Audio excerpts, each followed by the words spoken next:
All right, let's stay with our top story, and that's the ANC expected to launch its local government election manifesto this afternoon. The DA, the EFF, COPE and Action SA have already launched theirs. Let's discuss what we can expect from the governing party and how the election season has been going with political analyst who's a senior research associate at the Institute for Global Dialogue, Sanusha Naidu.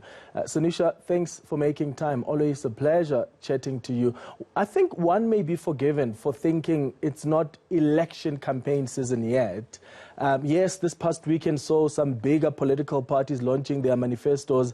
Parties have been visiting communities and campaigning, but it doesn't feel like we are in the thick of campaign season. I felt it before, and I'm just not feeling it now. Is that how you are reading it as well, or are you feeling the silly season and that it's upon us? Good afternoon, Clement. Good afternoon to viewers. I think you're right. I think, that kind of momentum that we normally see with the emergence of an election in terms of an election year, the anticipation of when the election is going to happen, and of course looking towards what political parties are going to pull out of the hat in terms of promises made and whether they are basically living up to those promises, or again the rhetoric, is it new, is it the same, all of those things. I think we kind of caught in this whole COVID-19 context, and the context of COVID-19 means that for the longest time ever, we've been in an existential loop. We've been in this continuous loop of whether we're going into lockdown or we're coming out of lockdown in terms of what measures and what regulation levels we have. And so it doesn't really feel as if we are in an election year. Besides the fact that a lot of this election year has been a contested election year. Firstly and foremost, the fact that the Constitutional Court had to make a decision of whether or not the election could be held this year based on the report that the IEC had commissioned. And on that basis, they had to make a deliberation and decide whether or not a free and fair election could be held. And so this was the kind of limbo we found ourselves in. And I think to a large extent, it also meant that the way in which we look at our electoral landscape, the way we look at our electoral infrastructure, but most importantly, the political actors in this election, the political parties themselves, they continuously do the same thing. They're doing the same traditional way. They only know how to do an election manifesto launch if there's a big crowd in the room. They're looking at door-to-door campaign. They're providing the kinds of, this is what we promise you, and looking at the election manifestos that have been launched thus far.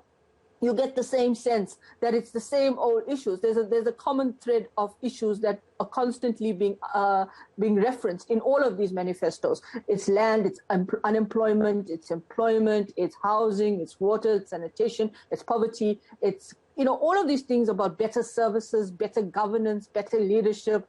And of course, if you are the DA, you talk about your clean audits and so forth. So I think at the end of the day, what you really have to think about is whether or not this is finding traction amongst the electorate. Yes, you can have about 2,000 people at an election manifesto launch, or in the case of the ANC, 500 people, aligning to the regulations of COVID-19. But at the end of the day, how many of those people are going to go out and vote? Or how many of them have registered in the first place? Yeah, because, yes, what do they call it? Was it stadiumology, stadiumology? I don't remember, but this obsession with just filling up stadiums. And the question has always been, but how much of that is actually going to reflect into actual votes?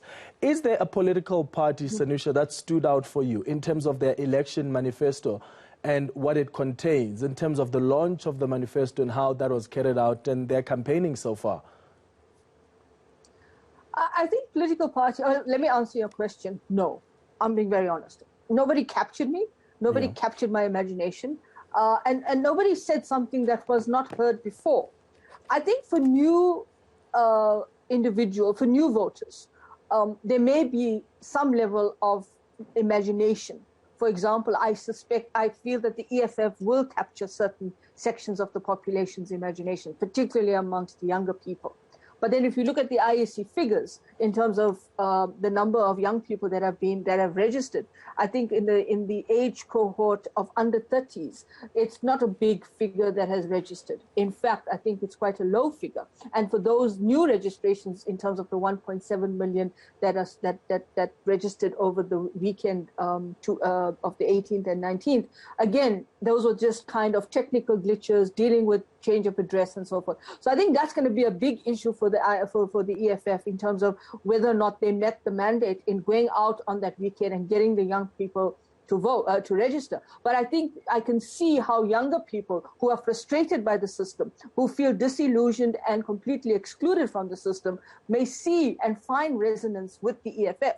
I think in other constituencies, particularly in more middle class, in the Cape Town area, for example, in the metro, I can see certain sections of the population in the Cape Metro finding resonance with the DA. Because let's be honest, the DA does make certain things work in the Western Cape and in the municipalities and in the metro that they run. But again, there's a question of on which side of the tracks are you? If you're on this side of the track, it works. If you're on the other side of the track, it may not work. And then, of course, you've got this open season. You call it 3 seasons. You've got open season in Gauteng with the three big metros, and of course the fact that everything is much more fluid and fragile in Johannesburg, Tshwane, and of course in Ekurhuleni. And so, in that context, I think that's going to be interesting if whether or not any of the manifestos caught the imagination of people. But I think generally speaking, looking at where we are now in the voters' roll, we have about 65%, I think it is, that is registered. That's about 10% lower than in 2016. Yeah. And those areas and metros you mentioned, they're up for grabs. Let's see who will be holding tighter to them, who will be losing them. What are you expecting from the ANC manifesto? So far, we know it will touch on, based on what the president said yesterday, based on the admission of the mistakes that the party have made. It's almost like they admit to these mistakes every single time they launch an election manifesto, but also focus on what they always focus on when they launch their manifesto, which is pick on what the party has managed to achieve since it's been in government. Yeah. I like some of the phrases, some of the snippets that have made the news rounds. I mean, one of it is, our promise to you is that we will do better to serve our people in every municipality. I mean, that's just such a broad conjecture. Or the fact that you acknowledge that progress has not been achieved, that in your municipalities, you have not been able to achieve what you set out to achieve. But you have the step-aside rule. That was an interesting point that came out, that the step-aside rule is going to deal with the way in which you create and you address corruption, wasteful expenditure, etc. We know what has happened with the step-aside rule. It's become a contested rule in the party. And when you look at the candidate list, it's also contested. So I think at the end of the day, it's going to be the usual rub of issues that's going to come out. You're going to talk about the successes. They already, in some of the snippets I've seen, there's questions about how many feeding schemes they've created, schools that are no-fee schools, how many thousands and hundreds of thousands of students have access to education, housing, etc. I think they're going to try and basically say, in spite of all of this quagmire we find ourselves in and this kind of complete disarray and mess, we did achieve something. But is it enough, Clement? That's the big question. Yeah, and does it still work relying on what you've been able to do in the past? Because that's how they're able to capture the imaginations of many people and try influence them to give the governing party another opportunity. The constant reminder of this is what we've done, but a lot of people are thinking, but this is what you've done, and you've not done over the last couple of years. These are the mistakes you've made, and gone are those possibly quote unquote good days. But how have you proven yourself recently? I think it's going to be a hard sell in convincing people that in spite of everything, we did manage to improve lives and livelihoods. I think on the job issue, it's going to be a massive difficulty to say we are trying, we are creating jobs. We're not creating jobs. We may be creating opportunities, but are they translating to jobs is another issue. It's going to be a very difficult point in which you create the trust element, because right now it's a question of legitimacy, credibility, and trust. And all three of those words are essentially what makes the ANC find itself in this precarious situation. So if you go out, Clement, and you say, how much do I believe what they are telling me in this launch? And you are somebody that's reading the newspapers, that's well informed, that's understanding what's happening, and you're making an astute decision, a judgment, and you're trying to understand it. Imagine people whose lives are constantly in a state of chaos, constantly on the margins, on the periphery, hasn't been improved. There hasn't been a better life for them.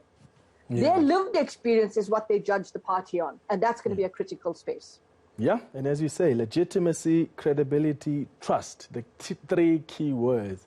How much of this really still holds in the ANC? We'll find out later today when the party launches its manifesto. Sanusha, thank you. Always a great pleasure chatting to you and hearing your insight. That's Sanusha Naidu, who is with the Institute for Global Dialogue.